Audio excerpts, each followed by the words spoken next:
Welcome back to our series on the economic and legal considerations for hemp production in Texas. I'm George, and today I'm going to talk to you a little bit about what hemp is and a little bit about its history in the United States and Texas.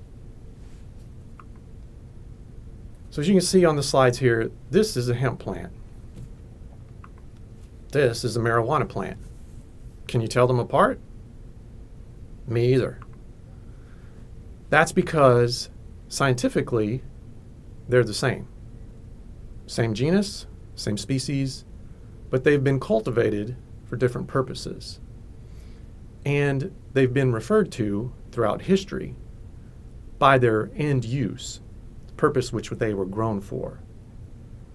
So the main determining factor in what they're classified as has been the amount of tetrahydrocannabinol, or more commonly referred to and easier to say, THC. THC gives marijuana or hemp its high. So the amount of THC contained in the plant has kind of been how it's been classified over years, and along with its end purpose. Because the higher THC leveled cannabis has been used for medicine and recreational drugs. The lower THC cannabis has been grown and cultivated for more industrial uses, such as the fiber, and also for the grain and seed. And more recently, for other cannabinoids, such as CBD.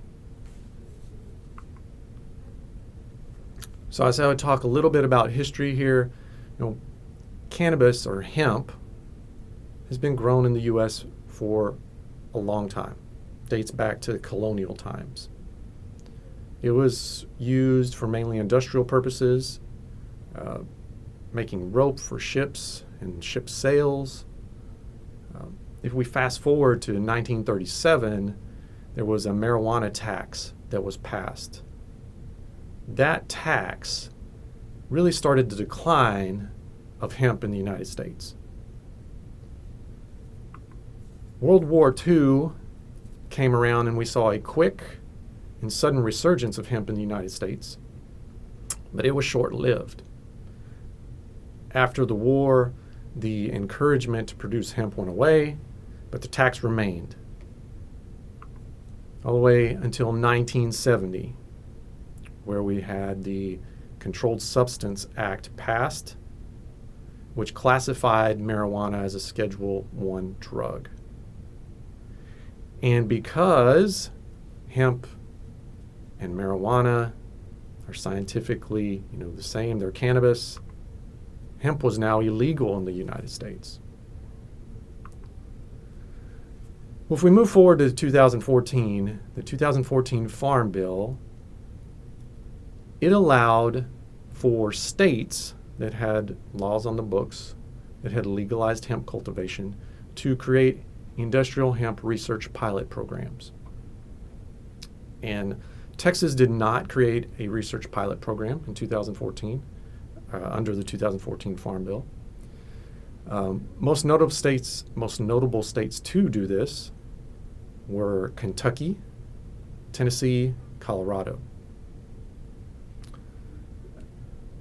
The 2014 Farm Bill also importantly defined the term hemp.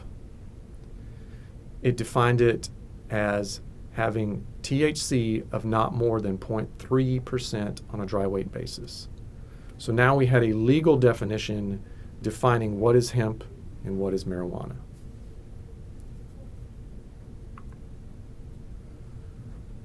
So the 2018 Farm Bill further refined the definition of hemp, and most importantly, removed hemp from the Schedule I status under the Controlled Substances Act. This allowed for states to pass laws regulating hemp. They could now do so legally. Almost every state did or has done so, and so that opened up hemp production across the U.S., not just in these pilot programs, but for every state that did pass these laws. And it opened up hemp to banking and crop insurance, which is still available, but is moving forward and making advancements to this day. Where we are in Texas, Texas follows suit after the 2018 Farm Bill removed hemp from the Controlled Substance Act. And on June 10th, 2019, House Bill 1325 was signed into law by Governor Greg Abbott. The first legal hemp crop in many years was grown in Texas in 2020. And in 2021, we look to move to have our second crop in that year. So with that, I appreciate your time in going over a very brief history of what hemp is and a little bit about its history. Thanks, and I hope you enjoy the rest of our series.